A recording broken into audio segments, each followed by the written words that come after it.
एक बात बताइए नवनीत राणा, मुझे लगता था बड़ी मजबूत हैं नवनीत राणा, इतना कहा मातुश्री के सामने मैं पाठ करूंगी, जेल गई बाहर आई, अभी आपकी आंखों में आंसू की झलक देखी मैंने जब आप बात कर रही थी उस समय का, जब आप 6 घंटे तक खड़ी रही हैं वहां जेल में।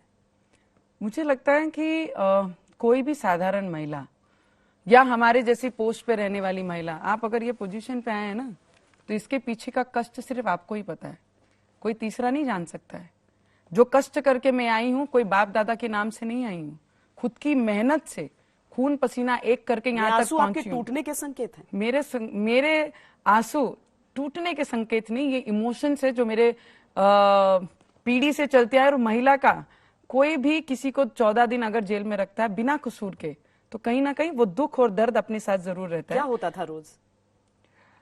जैसे ही सलाखें दिखती हैं, शायद जो पिक्चरों में देखते थे हम, जो शूटिंग करते थे, और जब रियल में जब आपको सलाखों के पीछे जब वो टाइमिंग अनुसार लॉक करके जाते थे, तो दुनिया की सबसे खराब मूवमेंट वो क्षण होता था जो मैंने 14 दिन वो जेल और लॉकअप में दिया है। मुझे लगता है कसूर किया होता तो मैं सलाखों के पीछे शान से जाती, सिर्फ भगवान के नाम के वजह से मुझे सलाखों के पीछे भेजा। उद्धव ठाकरे को इसका जवाब राम भक्त और हनुमान भक्त आने वाले समय में जरूर देंगे, इसमें कोई भी शंका नहीं है। भाषा ये बीजेपी वाली हो गई है ऐसा लगता है, और मैं ये क्यों बोल रही हूँ आपको बताती हूँ एक एक करके।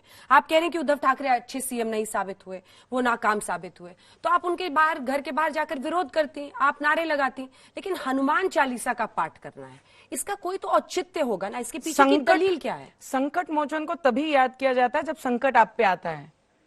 जब मैं जेल में थी तभी मैंने संकट मोचन को याद किया, तभी ताकत से मैं बाहर मजबूती से और निकली कि मुझे तुम इतने कमजोर मत समझो कि मैं तुम्हारे इतने अत्याचार से कमजोर होकर घर पे बैठ जाऊंगी। नहीं, मैं और डबल ताकत से आऊंगी। जो संकट मेरे महाराष्ट्र में आया, जो संकट मेरे किसानों पे आया, जो संकट मेरे बेरोजगारों पे आया, जो संकट लोड शेडिंग के माध्यम से आया, जो संकट मेरे महाराष्ट्र के हर एक व्यक्ति पे आया है, वो संकट दूर होना चाहिए। इसलिए हनुमान चालीसा का पाठ उद्धव ठाकरे के घर के बाहर, क्योंकि वो प्रमुख हैं, मुख्यमंत्री हैं वो राज्य के, इसलिए उनके घर के बाहर पड़ना था। आपका संकट दूर हो गया है बेल के बाद, या अभी ये लड़ाई जब तक आप जारी रखेंगी तब तक उद्धव सरकार जब तक उनके हाथ में पावर है, कितना भी संकट वो मेरे ऊपर लाएं, कितना भी पावर का दुरुपयोग करे, नवनीत राणा रवि राणा थमने वालों में से नहीं है।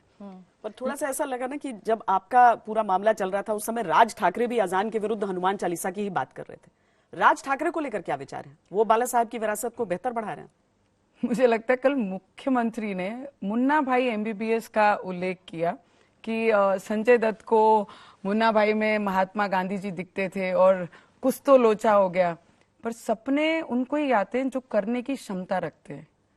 अगर उनका सपना सच हो गया, बाला साहब ठाकरे उनके सपने में आते हैं, तुम तो ऑलरेडी फ्लॉप हो, डिजास्टर हो जाओगे। वो बात जरूर याद रखना। एक और लोचा हुआ था आपका, जो सीटी स्कैन और एमआरआई का एक तस्वीर वायरल हो गया था, वो क्या था? अरे मुझे लगता है कि अगर मैं कस्टडी में होती तो वो डिपार्टमेंट का और सरकार की डिपार्टमेंट के अंतर्गत जेल आता है, वो डिपार्टमेंट को अधिकार था। मैं किस बेस पे हॉस्पिटल में एडमिट हूँ वो पूछने का अधिकार वो डिपार्टमेंट का है।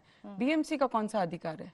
नोटिस दिया है उन्होंने लीलावती अस्पताल को। मुझे पता है जी, कल वो मेरे किचन में आके भी चेक कर सकते हैं नवनीत राणा ने आज खाना क्या खाया। इस लेवल पे उद्धव ठाकरे जी गिर गए हैं। जिस दिन आपको बेल मिली थी बीएमसी के अधिकारी तो उसी दिन आपके घर पहुंच गए थे। वो क्या था? क्या आप समझ रही हैं कि ये कोई षड्यंत्र के तहत हो रहा है? बीएमसी सिर्फ सरकार के इशारे पर काम कर रही है, बायस्ड है, क्या है आपका? 101% जी। हमारे महाराष्ट्र में जब भी ऐसी कार्रवाई हुई है, जो भी उद्धव ठाकरे के विरोध में बोलता है उसके घर तोड़ने पहुंच जाती है बीएमसी। ये पावर का दुरुपयोग कर रहे हैं। इन्होंने मुझे बेघर भी कर दिया तो रोड पे बैठकर मैं हनुमान चालीसा और इनके विरोध में प्रदर्शन करती रहूंगी। मेरे महाराष्ट्र को आगे बढ़ाने का काम जरूर। डर लगता है क्या क्या कर सकते हैं? किससे? वहीं पर जेल जा चुकी हैं आप, घर को लेकर अभी जेल से ज्यादा क्या डराएंगे मुझे? नहीं, डराने के लिए तो अगर वाकई हो तो बहुत कुछ हो सकता है। धमकियां तो आपको एक से बढ़कर एक मिली हुई हैं। धमकियां का उत्तर भी महिला हूं मैं, इतनी जल्दी तो नहीं डर जाऊंगी उद्धव ठाकरे और उद्धव ठाकरे की धमकियों से। कल तो खुलेआम मंच पर बोलते हैं मंदिर जाना जरूरी नहीं है, हनुमान चालीसा पढ़ना जरूरी नहीं है, तो अयोध्या क्या करने जा रहे हैं? वो भी तो मंदिर है। जब हनुमान के नहीं तो राम के कैसे हो गए? आपके कास्ट सर्टिफिकेट को लेकर जिस पर कोर्ट ने कह दिया था कि वो जो आपने कास्ट सर्टिफिकेट दिया था वो फर्जी है, लेकिन कोर्ट ने आपकी सदस्यता पर जो संसद में है उस पर कुछ भी नहीं टिप्पणी की।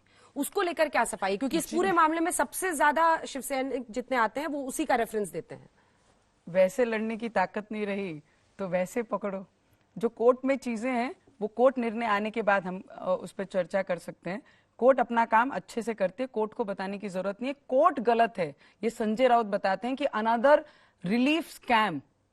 जब हमको जिस तारीख को बेल दी गई उस दिन उन्होंने कहा कि अनदर रिलीफ स्कैम कोर्ट कर रही है, तो एलिगेशन तो वो कोर्ट पे लगाते हैं। हम तो कोर्ट का मान्य करते हैं, जो भी निर्णय आएगा उसके आदर हम जरूर करेंगे। औरंगाबाद के नाम पर आते हैं, आज आपने फिर उस पर हमला किया, उद्धव ठाकरे पर। औरंगजेब की मजार पर अकबरुद्दीन ओवैसी जाकर फूल चढ़ाते हैं। संजय राउत कहते हैं ऐसे लोगों को हम माफ नहीं करेंगे। दूसरी तरफ संभाजी महाराज वो खुद ही कहते हैं, जब भी ट्वीट करते हैं उद्धव ठाकरे तो वो वही नाम लिखते हैं औरंगाबाद का। उन्होंने कहा कि मैं तो पहले से ही संभाजी से कह रहा, संभाजी नगर, मुझे नाम बदलने की क्या जरूरत है। आपने पकड़ लिया कि वो तो नाम नहीं बदलना चाहते। उनके एजेंडे में था कि औरंगाबाद को हम संभाजी नगर नाम देंगे। ये पहली बार हुआ है कि औरंगजेब के कब्र पे जाकर कोई बाहर का व्यक्ति आकर वहां पे फूल चढ़ाता है। जिस महाराष्ट्र में संभाजी महाराज को मानने वाले लोग हैं, उनको भगवान करके पूजने वाले लोग हैं, उनके विरोधी को, उनके दुश्मन को जाके कोई उनके कब्र पे फूल चढ़ाता है, ये महाराष्ट्र ने इससे पहले नहीं देखा। अगर बाड़ा साहब ठाकरे जीवंत होते तो उसी जगह पे, उसी कब्र में उस व्यक्ति को गाड़ के वहीं दफना देते थे। ये थी हमारी हिंदुत्ववादी की जिस बेस पे हमारा महाराष्ट्र चलता है। और वो बोलते हैं आज कि औरंगाबाद को संभाजी नगर क्यों करना है, फिर आपने क्यों एजेंडे में लाया था? आपने क्यों ये भाषण भी कह दिए रहे थे हैं इस ना पे? कि अब बाला साहब जिन चीजों को लेकर आगे बढ़े थे, अब वो समय बदल गया है, अब उन चीजों की जरूरत नहीं है, उस तरीके से करने की उसको आवश्यकता नहीं है। मुझे लगता है 10 जनपद मातोश्री के हिसाब से उद्धव ठाकरे चल रहे हैं। बाड़ा साहब ठाकरे के विचार तो वो भूल गए। कौन सी मातोश्री नई आ राज गई ठाकरे है? पे लेकिन आपने विचार नहीं दिया अपने, जो सवाल मैंने पूछा था। मुझे लगता है वो अपनी लड़ाई लड़ रहे हैं और नहीं, हम वो अपनी आपको लड़ाई बाला लड़ साहब रहे की हैं। छवि से ज्यादा करीब लगते हैं या उद्धव ज्यादा करीब लगते हैं? मुझे लगता है जो हिंदुत्ववादी की विचारधारा है वो उनके साथ ज्यादा अटैच दिखती है। ये तो कोई भी ना लड़ाई में थे ना मैदान में थे, ये तो इन्होंने टाइम का फायदा लिया तब वो मुख्यमंत्री भी बने। तो आंदोलन करने की बात कह रहे हैं। वो तो कह रहे हैं कि मैं ऐसे आंदोलन करूंगा और मेरे साथ ऐसे जनता जुड़ जाएगी जो उस वक्त तक चलती रहेगी जब तक हमारी मांगे नहीं मानी जाती हैं। और सीट वो जीतते नहीं। वो जीतते नहीं है। जिस तरीके से कल बीएमसी के एजेंडे को लेकर भाषण दिया उद्धव ठाकरे जी ने, उस जगह पे पूरे महाराष्ट्र से लोगों को बुलाया गया। बीएमसी मुंबई की है और बुलाया पूरे महाराष्ट्र से जनता को, लोगों को सभा के लिए। तो मुझे लगता है कमजोरी वहीं दिख जाती है। और खुद भाषणों में उनके नेता बोलते हैं कि पूरी महाराष्ट्र से अलग अलग डिस्ट्रिक्ट से लोग हमारे यहाँ आए। बात तो तुम बीएमसी की कर रहे हो, महाराष्ट्र को क्यों इन्वॉल्व? राज ठाकरे का उठाया हुआ एक और मुद्दा जो कि मुझे लगता है अभी सिविक पोल्स में भी गर्म होगा, वो लाउड स्पीकर्स कहते हैं अजान की आवाज बंद होनी चाहिए लाउड स्पीकर पर मस्जिदों में। नवनीत राणा इस पर क्या सोचती है? मैं ये कहती हूँ कि मेरे धर्म का प्रचार प्रसार मैंने करना चाहिए, दूसरों ने क्या करना चाहिए और क्या नहीं करना चाहिए उस पर मैं चर्चा नहीं करती। मेरे धर्म का मैं प्रचार करूँ।